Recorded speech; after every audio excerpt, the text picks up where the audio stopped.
मुझे लगता है कि आज मेरी तरह इंडिया के करोड़ों दर्शक बहुत ज्यादा निराश होंगे। इंडिया की टीम फाइनल मैच हार गई और आप लोगों में से भी जो लोग देख रहे हैं बहुत ही निराश होंगे, इसमें कोई शक नहीं है। देखिए, इंडिविजुअली हो सकता है हम किसी दूसरी और टीम को भी फेवर करते हों, लेकिन अल्टीमेटली हमारे देश की टीम जब हारती है तो दुख तो होता ही है और दुख के साथ गुस्सा भी होता है। और गुस्सा बहुत सारे दर्शकों में है। बहुत सारे लोग मुझे फोन करके भी बोल रहे थे कि ये किस तरह की परफॉर्मेंस है और ये है। लेकिन जरा देखिए, हम अपने वीडियोस में कभी भी ये बात नहीं करते हैं कि मैच में क्या हुआ। वो मैच में क्या हुआ वो सभी लोग देखते हैं, लेकिन क्या होना चाहिए था और इसके पीछे के कारण क्या है वो हम एनालाइज करते हैं। तो आज भी मुझे लगता है कि निराश होने से ज्यादा हमेशा मैं ये कहता हूं कि किसी भी मैच में जब आप जीतते भी हैं, जैसे इंडियन टीम ने बहुत सारे मैचेस जीते अपने पिछले कुछ टाइम में और खासतौर पे इस वर्ल्ड कप में पिछले पूरे 10 के 10 मैच जीते थे। लेकिन हमेशा आपने देखा होगा, मैंने जब भी एनालिसिस की है तो मैं उसमें हमेशा यही बोलता था कि आपने क्या गलतियां की हैं। देखिए, आप मैच जीत गए तो आप सारी चीजों को ब्रश असाइड कर सकते हैं कि सभी कुछ अच्छा हुआ, टीम तो जीत गई ना आखिर। लेकिन वो जो छोटी छोटी गलतियां होती है ना, उनको प्लग इन करना बहुत ज्यादा जरूरी होता है और सामने वाली टीम ने क्या अच्छा किया है उससे भी सीखना बहुत जरूरी होता है। आज मुझे लगता है कि ऑस्ट्रेलिया की टीम ने जो इंडिया के साथ पहला मैच हारा था उससे ऑस्ट्रेलिया ने बहुत कुछ सीखा, लेकिन हमने नहीं सीखा। और अल्टीमेटली क्या होता है, फिर एक एंड टाइम पे फाइनल मैच जैसे क्रंच मैच में आपको वही गलतियां हॉन्ट करती हैं। आज का जो मेरा वीडियो है इसमें हम वही बातें करेंगे कि हमने क्या गलतियां की और अनफॉर्चुनेटली क्या हुआ कि वो सारी गलतियां हमने एक ही मैच में कर दी। अभी तक जब हमारी टीम जीत रही थी तो हमने कभी सोचा नहीं कि हमारी छोटी छोटी गलतियां कुछ हो रही हैं, या फिर सामने वाली टीम जो गलती करती है उससे भी हमको सीखना चाहिए कि सामने वाली टीमों ने क्या गलतियां की हैं जिसकी वजह से वो हारे। हमारी टीम अच्छी है, लेकिन इसका मतलब ये नहीं है कि वर्ल्ड कप में आने वाली सारी जो टॉप टीमें हैं, 4-5 टीमें, वो सारी इतनी खराब हैं जिनको हम इतना वन साइडेड हरा सके। तो इसका मतलब ये है कि उन्होंने कुछ ग्रॉस मिस्टेक्स की होंगी और वही ग्रॉस मिस्टेक्स सारी हमने इस मैच में कर दी। जैसा कि मैं हमेशा पहले कहता हूं, देखिए आज मैं बिल्कुल भी कोई इंसल्ट करने के हिसाब से ये मैच की एनालिसिस नहीं कर रहा हूं। हम सभी लोगों को दुख है, मुझे भी बहुत ज्यादा दुख है और आप लोगों को मालूम है मैं बहुत ज्यादा क्रिटिकल रहता हूं रोहित शर्मा का, विराट कोहली का। वो इस वजह से क्योंकि ये लोग बड़े प्लेयर्स हैं और इन लोगों से मुझे ज्यादा की उम्मीद है। विराट कोहली या रोहित शर्मा, ये लोग इतने बड़े स्टेज पे खेले हुए हैं और इतने ज्यादा रन इन्होंने बनाए हैं, इतना ज्यादा एक्सपीरियंस है कि मेरे ख्याल से इन दोनों का एक्सपीरियंस जो है वो कुल मिला के सामने वाली पूरी ऑस्ट्रेलियन टीम का नहीं होगा। उसके बावजूद ये जो बेसिक मिस्टेक्स करते हैं ना, इसकी वजह से क्रंच मैचेस में हमको ये परेशानी होती है। अगर हम ये बात करें कि इंडियन टीम अनलकी रही टॉस हारने के बाद, उसके बारे में मैं बाद में बात करूंगा। सबसे पहले तो मैं ये बात करता हूं कि इंडियन टीम लकी कैसे रही। लकी, अगर मैं कहूं आज से 2 महीने या 3 महीने पहले आप जाएं तो इंडियन टीम का तो भरोसा ही नहीं था कि ये टीम कौन सी खिलाने वाले हैं, क्योंकि इनके तो 2-3 प्लेयर्स तो इंजर्ड बैठे हुए थे, इंक्लूडिंग आपका केएल राहुल, फिर आपका श्रेयस अय्यर और जसप्रीत बुमराह। इन लोगों की फिटनेस तो बिल्कुल प्रूवन थी ही नहीं और ये तीनों ने बहुत अच्छा परफॉर्म किया है इस वर्ल्ड कप में। तो एक बात मैं ये कहूं कि इंडियन टीम इतनी ज्यादा लकी रही कि ये पूरे 11 मैचेस में परफेक्टली फिट रहे। ये इवन एक निगल तक नहीं आया, जबकि हम लोगों को सब मालूम है इन तीनों के बारे में कि ये लोग इतने ज्यादा फ्रेजाइल हैं कि इनको जरा सा पैर मुड़ जाए तो इनकी मुसीबत हो जाती है और ये 2-2 3-3 महीने के लिए बाहर हो जाते हैं, जैसा कि हार्दिक पांड्या के साथ हुआ। तो अब हार्दिक पांड्या के साथ वो हो गया जो कि वो हम उम्मीद करते थे कि उसकी कमर में कुछ प्रॉब्लम हो सकती है, खुदा ना खास्ता, लेकिन उसका तो अब वो बहुत ही फ्रीक एक्सीडेंट हो गया। खैर, लेकिन इसका मतलब ये नहीं है कि इंडियन टीम का वो बैड लक था, बल्कि it was a blessing in disguise कि वो शमी उसकी वजह से टीम में आ गया। अब वो तो जो हुआ सो हुआ, लेकिन मैं ये बात कर रहा हूं कि इंडियन टीम इतनी ज्यादा लकी रही कि कोई भी इंजरी नहीं हुई सिवाय हार्दिक पांड्या के, और उसमें भी हमको फायदा ही हो गया। इंडिया की टीम का लक तो बहुत ज्यादा साथ दे रहा था। शुरू के सारे मैचेस इन्होंने बहुत अच्छे खेले, बहुत बढ़िया सारे लोग परफॉर्म कर रहे थे। यहां पे एक बात आती है कि क्या इंडियन टीम का बिग मैच टेम्परामेंट नहीं है जो पिछले 10 सालों से हम देखते आ रहे हैं। ये सारे बड़े प्लेयर्स, ये सारे रिनाउंड प्लेयर्स हजारों रन बना दिए इन्होंने, ढेरों सेंचुरीज बना दी, लेकिन बिग मैच में इनको क्या हो जाता है? प्रॉब्लम यही है, बात टेम्परामेंट की है। दूसरी बात यह है कि मुझे लगता है कि ये फाइनल मैच में आने के पहले ये कितना भी कहें, लेकिन नर्वसनेस जो है ना, it tends to become fear. तो ये फियर जो इनके दिमाग पे छा जाता है ना, इसकी वजह से, जैसे मैंने सेमीफाइनल में साउथ अफ्रीका और ऑस्ट्रेलिया का जो मैच हुआ था, उसमें भी मैंने यही बात कही थी कि साउथ अफ्रीका ने जो डर के मारे जो गलती की है कि टॉस जीतने के बाद भी उन्होंने ऐसे विकेट के ऊपर पहले बैटिंग ले ली, तो वही होता है कि जब डर आपके दिमाग पे हावी हो जाता है तो आपका लॉजिक गायब हो जाता है। और इंडिया के साथ भी वही हुआ। मैच शुरू होने के पहले ही हम लोगों को पता था कि इंडियन टीम, या ये खबरें आ रही थी कि Indian team slow wicket choose करना चाहती है। अब जब स्लो विकेट चूज करना चाहती है, वही आपके ऊपर बूमरैंग करके चला गया।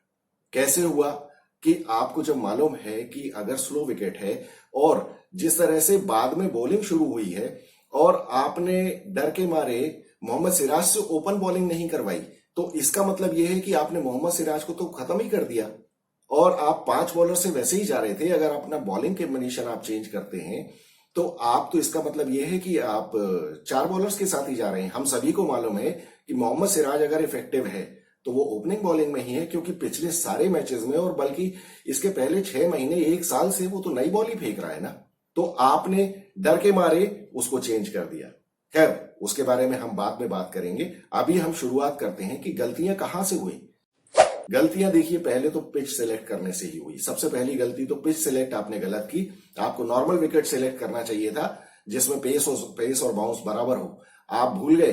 अगर पैट कमिंस की कितनी सारी तस्वीरें आई थी जब वो पिच की फोटो ले रहा था, और पिच की फोटो ले रहा था, उसके ऊपर सोशल मीडिया में बड़ा वो ये भी हुआ कि ये पिच की फोटो ले रहा है और इसने ऑस्ट्रेलिया भेज दी पिच की फोटो लेके, और इसने पता नहीं किस किस से सलाह ले ली। तो ऐसा नहीं है कि पिच का एक्सपीरियंस, पिच को रीड करने का एक्सपीरियंस इंडियंस के पास कोई कम है। और ये तो विकेट आपकी ही थी, ये तो आपको मालूम होना चाहिए, ये तो आपका होम ग्राउंड है। आपने ये नहीं सोचा कि ये जिस तरह की विकेट है, जिस तरह की ड्राई विकेट है, और आपकी अगर पहले बैटिंग आ गई तो आप क्या करेंगे। लेकिन उसको हम इसलिए एक्सक्यूज नहीं कह सकते हैं, और टॉस को भी हम बैड लक नहीं कह सकते, क्योंकि टॉस हारने के बाद जब ऑस्ट्रेलिया ने इंडिया को बैटिंग करने के लिए कहा, रोहित शर्मा ने उस टाइम भी कहा कि हम तो पहले बैटिंग ही करना चाहते थे। तो ये तो मुझे बिल्कुल भी समझ में नहीं आया कि इसका मतलब ये है कि टॉस का कोई इफेक्ट था ही नहीं, क्योंकि अगर आप टॉस जीतते तो भी आप बैटिंग ही करते और तब भी आपका यही हाल होना था। लेकिन बैटिंग की अप्रोच देखिए, जो वर्ल्ड कप का प्रीव्यू मैच मैंने किया, प्रीव्यू एनालिसिस मैंने किया था, उसमें मैंने ये कहा था कि इंडिया की जो करंट कंडीशंस में जो टीम है इंडिया और ऑस्ट्रेलिया की, इसमें 70-30 चांसेस इंडिया के मैच जीतने के हैं। और मैं आज भी यही बात कहता हूं कि आज भी इंडिया इस ऑस्ट्रेलियन टीम से 70-30 बेटर है। और इसका मतलब क्या है कि अगर आप 10 मैच कराएंगे तो उसमें से 7 इंडिया जीतेगी, 3 ऑस्ट्रेलिया जीतेगी। लेकिन मैच यहां पे ये फाइनल मैच 10 बार नहीं खेला जाने वाला है। ये बेस्ट ऑफ 10 नहीं है, बेस्ट ऑफ 5 नहीं है, ये मैच एक ही होता है। तो उस दिन जो अच्छा खेलेगा, जो उस दिन अच्छे डिसीजंस लेगा, वो बेटर टीम रहेगी और वो बेटर कैप्टन रहेगा। आज मुझे बहुत अफसोस के साथ कहना पड़ रहा है कि Pat Cummins was 100 times better than Rohit Sharma as a captain. जबकि आप ये देखिए कि पैट कमिंस को सिर्फ 15 वनडे मैचेस में कप्तानी का एक्सपीरियंस है, जबकि रोहित शर्मा ने 5 आईपीएल टाइटल जीते हैं और दुनिया भर के में ज्यादा तो वनडे मैचेस जीते हैं उसने, लेकिन बहुत ज्यादा वनडे मैचेस में कप्तानी की है उसने। तो ऐसे कप्तान के सामने पैट कमिंस ने बहुत ही ज्यादा आउट परफॉर्म किया है और बिल्कुल आउट प्ले कर दिया इंडिया को। तो सबसे पहली गलती तो इनने पिच गलत सिलेक्ट की। उसके बाद आपने, जब आप बैटिंग करने आए तो बैटिंग में देखिए, प्रीव्यू जो एनालिसिस मैंने की थी उसमें मैंने यही कहा था कि सबसे बड़ी प्रॉब्लम इंडिया के साथ ये हो सकती है कि इनके पावर प्ले में 3 विकेट गिर जाए 40 रन पे। अब पावर प्ले में इनके 3 विकेट तो गिरे, लेकिन वो 40 रन पे नहीं, 80 रन पे गिरे। अब यहां पे सबसे पहली बात तो मैं ये कहूंगा कि आप जब प्लान करते हैं मैच को तो एक एक सिनेरियो प्लान किया जाता है। शुरुआत में अगर आप बैटिंग करेंगे तो बैटिंग में रोहित शर्मा और शुभमन गिल अभी तक जिस तरह से खेलते आए हैं, कल का टेम्पलेट वो डिफरेंट था, या फिर शुभमन गिल ने जानते बूझते बहुत गलत शॉट मारा अगर रोहित शर्मा और शुभमन गिल दोनों अटैकिंग बैटिंग करते हैं तो उसमें शुभमन गिल बिल्कुल इस तरह से शॉट नहीं मारता जितना जैसा गंदा शॉट उसने कल मारा है।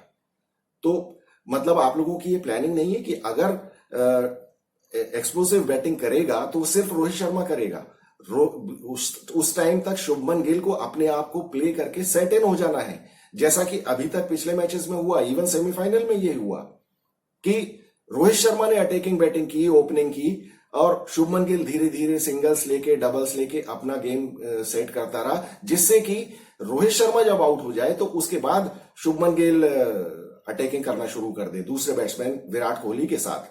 लेकिन कल के मैच में तो बिल्कुल ही ऐसा उल्टा शॉट मारा उसने, और उसके बाद उसका फ्रस्ट्रेशन देखने लायक था। लेकिन चिड़िया चुगने खेत चुगने के बाद फिर क्या फायदा है आपको। तो मुझे हालांकि रोहित शर्मा का एक्सप्रेशन बहुत ज्यादा खराब था उस टाइम, जिस टाइम शुभमन गिल वो गलत शॉट मार के आउट हुआ। लेकिन ये तो देखिए, ये मैच के पहले प्लानिंग की जाती है कि आपको क्या करना है और क्या नहीं करना है। जब रोहित शर्मा एक्सप्लोसिव बैटिंग कर रहा है तो शुभमन गिल को वो शॉट मारने की बिल्कुल जरूरत नहीं थी, उसे अपना विकेट बचाने की जरूरत थी, जिससे कि वो सेट इन हो जाए और बाद की इनिंग्स को प्लान किया जा सके। तो ये तो मैं कहूंगा एक नंबर 1 फेलियर है इंडियन टीम का कि आपने प्लान ढंग से नहीं किया।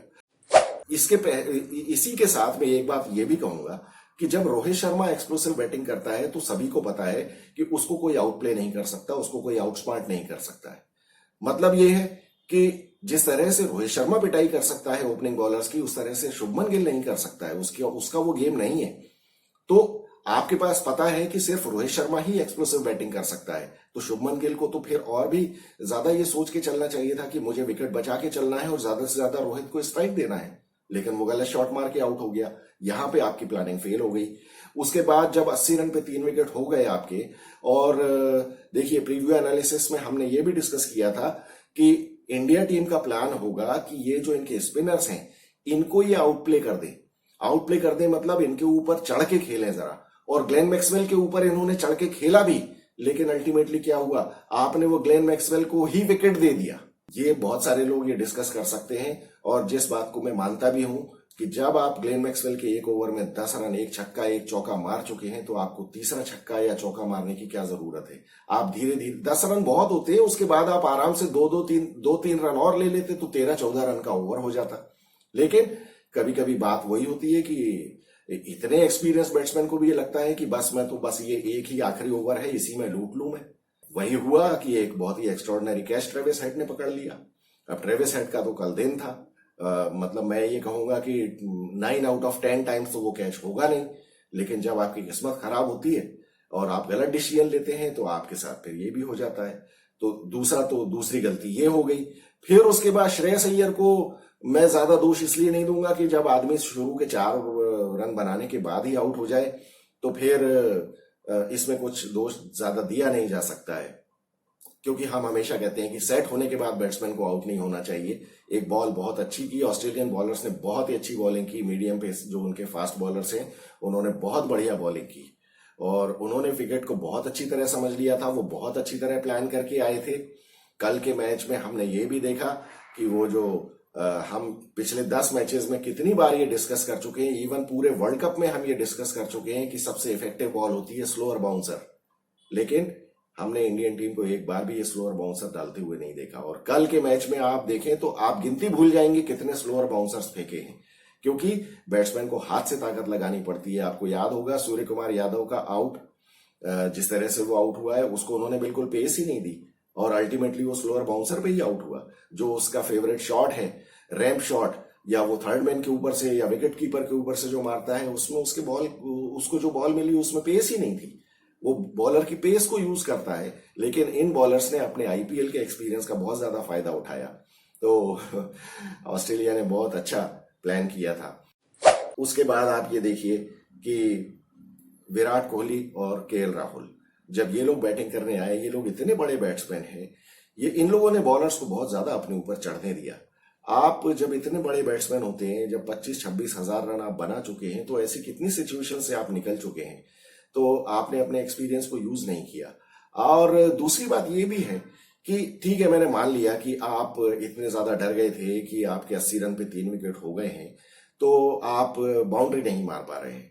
लेकिन 97 बॉल्स तक कोई बाउंड्री ना मार पाना, मैं ये विराट कोहली और केएल राहुल से एक्सपेक्ट नहीं करता हूं। ये तो आपको कुछ ना कुछ करके करना चाहिए। और दूसरी बात, अगर आपने ये सोच लिया कि चलो ठीक है हम बाउंड्री नहीं मारेंगे, तो फिर आपको किसी भी तरह सिंगल्स और डबल्स ऐसे निकालने चाहिए थे कि आप 5-6 रन बनाते रहते। लेकिन यहां तो ये दोनों बैट्समैन 3 और 4 रन के ऊपर आ गए।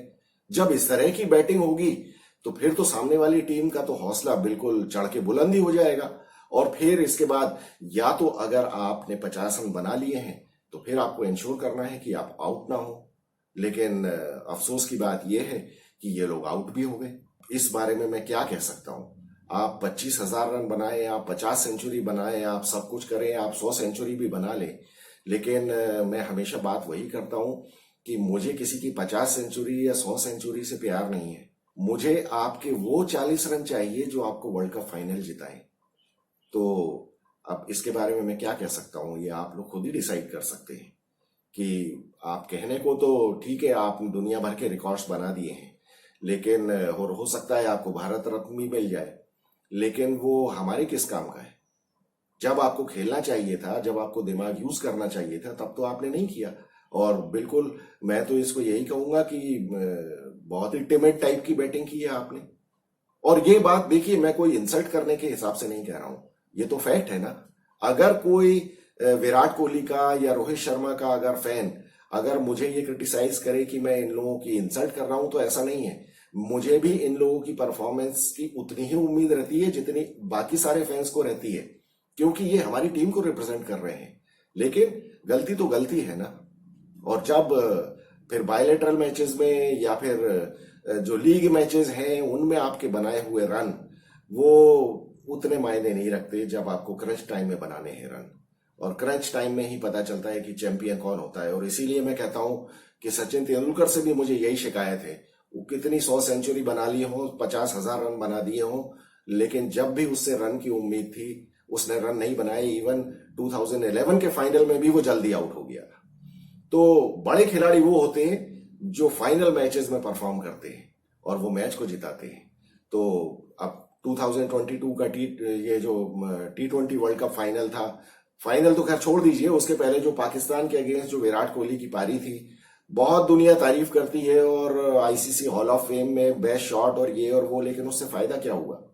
मैं वही कहता हूं, लोग बाग गौतम गंभीर को क्रिटिसाइज बहुत करते हैं, सब कुछ करते हैं, लेकिन उस आदमी ने 2 वर्ल्ड कप फाइनल में मैच विनिंग परफॉर्मेंस दी है।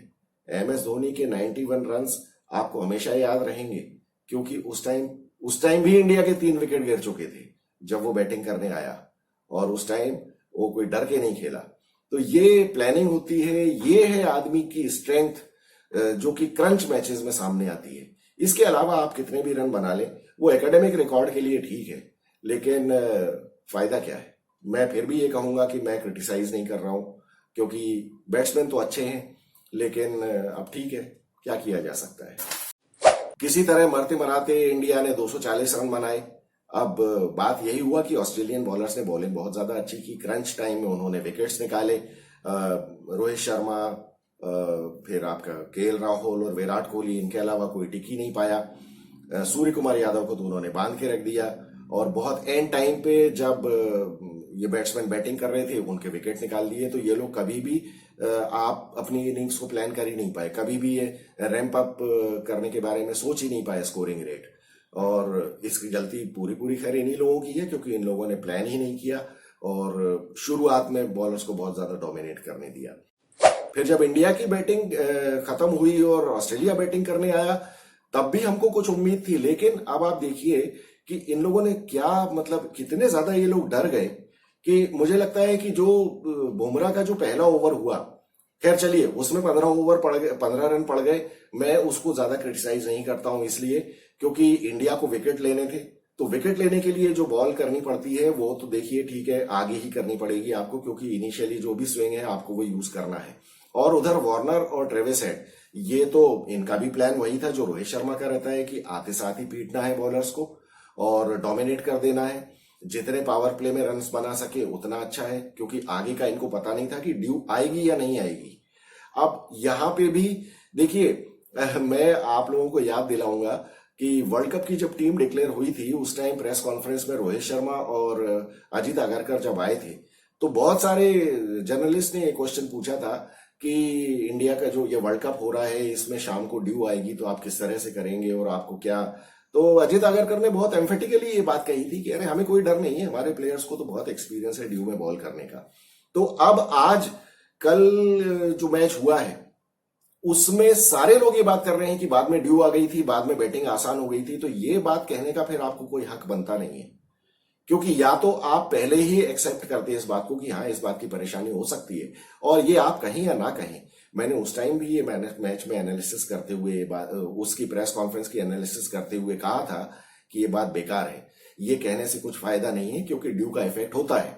आप दिल बहलाने को कुछ भी बात कर लें, लेकिन अल्टीमेटली परेशानी होती है और उसके अगेंस्ट आपका एक ही तोड़ होता है कि अगर ऐसे मैच में पहले बैटिंग आ जाए तो आपको बैटिंग अच्छी करनी पड़ेगी, बैटिंग में रन ज्यादा बनाने पड़ेंगे, लेकिन आपने विकेट ही गलत चूज कर लिया जिसपे आप चाह के भी रन नहीं बना पाए। तो ये तो आपने गड्ढा खोदा और आप खुद ही गिर गए उसमें। अब दूसरी गलती इन्होंने क्या की कि मैं तो ताज्जुब में पड़ गया जब मैंने देखा कि दूसरा ओवर मोहम्मद शामी फेंकने आया है। इसका मतलब ये डिफीटेड मेंटेलिटी हो गई ना आपकी। आपने अपना बॉलिंग कॉम्बिनेशन ही चेंज कर दिया। अगर आप मोहम्मद सिराज से पहले बॉलिंग नहीं करवाते हैं तो फिर प्रैक्टिकली आप तो 4 ही बॉलर्स के साथ खेल रहे हैं, क्योंकि Mohammed Siraj is good only in the opening spell when he can utilise the swing of the ball till it is available. तो आपने अगर और मोहम्मद सिराज को कल ये 16वें ओवर में लेके आए, क्यों? क्योंकि ड्यू के डर की वजह से आपको 11वें ओवर में ही स्पिनर लाने पड़े। आपको डर था कि ड्यू जब आने लगेगी तो स्पिनर्स इफेक्टिव नहीं होंगे, तो आपकी पूरी बॉलिंग का कॉम्बिनेशन ही चेंज हो गया। आप जिस पूरे टेम्पलेट के साथ खेलते आ रहे थे आपका वो पूरा टेम्पलेट चेंज हो गया, क्योंकि मोहम्मद सिराज तो बिल्कुल ही इनइफेक्टिव हो गया। उसको तो फिर मतलब उसकी बॉलिंग करने का तो कोई फायदा ही नहीं था जैसा हमने देखा। और दूसरी बात यह है कि हम सभी जानते हैं कि Mohammed Shami first change bowling करता है, वो फर्स्ट चेंज में ही इफेक्टिव होता है। तो आप मतलब आपने उसको भी प्रेशराइज किया। वो आईपीएल में करता है, लेकिन आईपीएल में करना बात अलग होती है। ये वर्ल्ड कप चल रहा है और वर्ल्ड कप में अभी तक जो 6 मैचेस उसने खेले हैं उसमें हमेशा फर्स्ट चेंज बॉलिंग करने आया है। वो उसकी फर्स्ट चेंज की बॉलिंग जहां पे सीम होती है बॉल, वो ज्यादा इफेक्टिव है।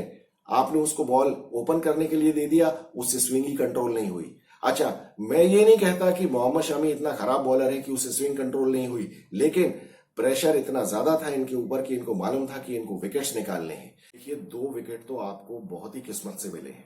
डेविड वार्नर जो आउट हुआ, डेविड वार्नर ने बहुत गंदा शॉट मारा, उसको उस बॉल पे बिल्कुल आउट होने की जरूरत नहीं थी। दूसरी बात, मिचेल मार्श जिस तरह से आउट हुआ वो भी वैसी ही बॉल थी जिस बॉल पे डेविड वार्नर आउट हुआ है। ये दोनों तो आपको गिफ्ट में विकेट मिल गए। फिर उसके बाद स्टीव स्मिथ तो आउट ही नहीं था, अगर उसने रिव्यू ले लिया होता तो वो आउट नहीं होता। 47 रन पे 3 विकेट गिरने के बाद आप मैच को खत्म नहीं कर पाए, मैच को कंट्रोल नहीं कर पाए, तो ये तो मैं कहूंगा कि प्लानिंग ही गड़बड़ रही ना आपकी। इसमें आपको और क्या क्रिटिसाइज करेगा कोई? ये तो साफ साफ समझ में आ रहा है कि आप बहुत ज्यादा पैनिक में थे। आप ये सोचिए कि अगर सेम स्कोर पे अगर इंडिया बैटिंग कर रही होती और इनके 47 में 3 विकेट हो गए होते तो क्या होता? जिस तरह से ये लोग बाद में बैटिंग करने में, क्रंच मैचेस में प्रेशर में आते हैं, तो क्या होता है इनका? वो बात छोड़ दीजिए। देखिए, पहले मैच की बात याद आप मुझे मत दिलाइए कि इंडिया के 2 रन पे 3 विकेट हो गए थे और फिर भी इंडिया जीत गया था मैच 6 विकेट से। पहली बात तो ये, वो लीग मैच था, वो कोई फाइनल मैच नहीं था या कोई नॉकआउट मैच नहीं था। और दूसरी बात, उसमें भी विराट कोहली का कैच छूटा था। अगर वो पहला कैच अगर विराट कोहली का पहले मैच में ऑस्ट्रेलिया के अगेंस्ट पकड़ लिया गया होता, उस टाइम भी इंडिया के 20 रन पे 4 विकेट हो जाते और ये मैच हम तभी हार जाते। लेकिन मुझे लगता है इन हाइंडसाइट कि शायद इंडिया को वो मैच हार जाना चाहिए था, जिससे कि इनको कुछ सीख मिलती। लेकिन मुझे लगता है कि ये लोग कुछ सीखे नहीं। और हमेशा मैं यही कहता हूं कि ये लोग जो मैचेस जीतते हैं उसमें ये लोग अपनी गलतियां नहीं देखते हैं, और जो मैचेस हम जीतते हैं ना उसमें एनालाइज करके हम देखें कि इसमें हमने छोटी छोटी गलतियां क्या की हैं, तो इंडिया के साथ वो प्रॉब्लम नहीं होगी जो नॉकआउट मैचेस में होती है। जीत की हाइप में हम की गई सारी गलतियां भूल जाते हैं। या आप ये देखिए कि सेमीफाइनल या उसके पहले एक मैच में जडेजा ने नो बॉल भी की थी, किसी ने बात ही नहीं की उस बात की कि जडेजा ने नो बॉल फेंकी है। मतलब आप वर्ल्ड कप में जाके और इतने हाई प्रेशर एनवायरनमेंट में आप नो बॉल कर रहे हैं, और आप इतने बड़े बॉलर हैं, इतने बड़े खिलाड़ी हैं, आप नो बॉल कैसे कर सकते हैं? लेकिन मैं आपको भी मैं चैलेंज करता हूं, आप देखिए, आपको भी शायद याद नहीं होगा। क्यों? क्योंकि किसी ने मेंशन ही नहीं किया। किस लिए मेंशन नहीं किया? कि इंडिया मैच जीत गई थी। अब इंडिया अगर उसी एक नो बॉल की वजह से हार गई होती मैच, तो आज पूरी दुनिया जडेजा को विलन बना के खड़ी होती। जैसे कि 2017 में जब जसप्रीत बुमराह ने नो बॉल फेंकी थी और फखर जमान उसके ऊपर आउट हुआ था, लेकिन वो नो बॉल निकली और उसके बाद फखर जमान ने सेंचुरी मार दी। आज भी पूरी दुनिया उसको याद करती है कि वो जसप्रीत बुमराह ने नो बॉल फेंकी थी, जिसकी वजह से इंडिया मैच हार गई। तो एक नो बॉल आपको मैच हरवा सकती है, लेकिन अगर आप वो गलती से मैच जीत गए तो उस नो बॉल का डिस्कशन ही नहीं होता है। ये जब तक इंडियन टीम अपने आप को क्रिटिकली एनालाइज जीत में नहीं करेगी, तब तक हम नॉकआउट मैचेस नहीं जीत पाएंगे। और बहुत सारी गलतियां की है। मैं तो अगर समराइज करूं तो आप देखिए कि ये बिना प्लानिंग किए चले आए। उसके बाद दूसरी गलती है केएल और विराट कोहली की जो स्लो बैटिंग, इन्होंने बहुत ही ज्यादा स्लो बैटिंग की। फिर तीसरा शुभमन गिल का वो गलत शॉट। वो देखिए, गलत शॉट बहुत सारे लोग मार देते हैं। अगर अच्छी बॉल के ऊपर आप आउट हो जाएं, जैसे कि श्रेयस अय्यर आउट हुआ, तो मैं ज्यादा डिस्कस नहीं कर सकता उसको, लेकिन शुभमन गिल तो अपनी गलती से आउट हुआ, जो कि आपकी प्लानिंग के बिल्कुल बाहर था। आपकी प्लानिंग वो नहीं थी कि शुभमन गिल वो शॉट मारेगा उस समय। फिर उसके बाद रोहित ने जो रैश शॉट मारा है, रोहित को देखिए, मैं हमेशा ये कहता था कि आपका काम 40 रन बनाना नहीं है। एक बार आपने 40 रन बना लिए, अगर 10 ओवर में आपके 80 रन हैं, और उस टाइम अगर रोहित शर्मा ये कहता कि ठीक है चलो अब मैं थोड़ा सा 35 ओवर तक खेलने जाता हूं, ये मैं एक पहले मैच में भी एनालिसिस में डिस्कस कर चुका हूं कि रोहित शर्मा सिर्फ 40 रन बनाने क्यों जाता है या सिर्फ 80 रन बनाने क्यों जाता है। आप उस टाइम खड़े रहो। अगर आप मान लीजिए कि रोहित शर्मा और विराट कोहली अगर खड़े रहते 30 ओवर तक, ये मैच कहां जाता। लेकिन मैं तो ये कहूंगा कि प्लानिंग की गलती है। आप 40 या 50 रन बनाने के लिए नहीं जाते हो। Rohit Sharma is too good a batsman, is too big a batsman, he has got such a big stature, he has got such a fearsome reputation कि बॉलर्स और कप्तान जो सामने वाले हैं वो घबरा जाते हैं उसके सामने। लेकिन आपकी ये जो प्लानिंग की गलती है, इसकी वजह से आप जहां हैं आज, आप उसी गलती की वजह से हैं। दूसरी फिर जो अगली गलती है, पांचवी, वो ये है कि आप तो टॉस जीत के खुद ही बैटिंग करना चाहते थे। मतलब आपने पिच ही रीड नहीं की, पिच गलत सेलेक्ट की। अब उसके बारे में तो हम ऑलरेडी पहले डिस्कस कर चुके हैं। और ड्यू के बारे में आपने कोई प्लानिंग नहीं की। कुल मिला के ये है कि लड़के मुझे बहुत ज्यादा नर्वस नजर आए कल के मैच में। शुरुआत जब हुई थी तब तो ठीक था, लेकिन उसके बाद जैसे ही 3 विकेट गिरे हैं इंडिया के, उसके बाद से ही जो नर्वसनेस नजर आई है मुझे, तो वो पूरे मैच में दिखती रही। शुरू के 10 ओवर के अलावा जब तक रोहित आउट नहीं हुआ था, तब तक तो इंडियन प्लेयर्स बड़े अच्छे दिख रहे थे, उनकी बॉडी लैंग्वेज भी बहुत अच्छी थी। उसके बाद तो फिर ये कभी ऊपर आए ही नहीं। एक तो इन लोगों को पहले से ही डर लग गया था कि अब ये 240 इतना कम स्कोर है कि अब हम जीत ही नहीं सकते हैं। तो खैर चलिए, ये थी मेरी एनालिसिस। आप बताइए आपको क्या लगता है।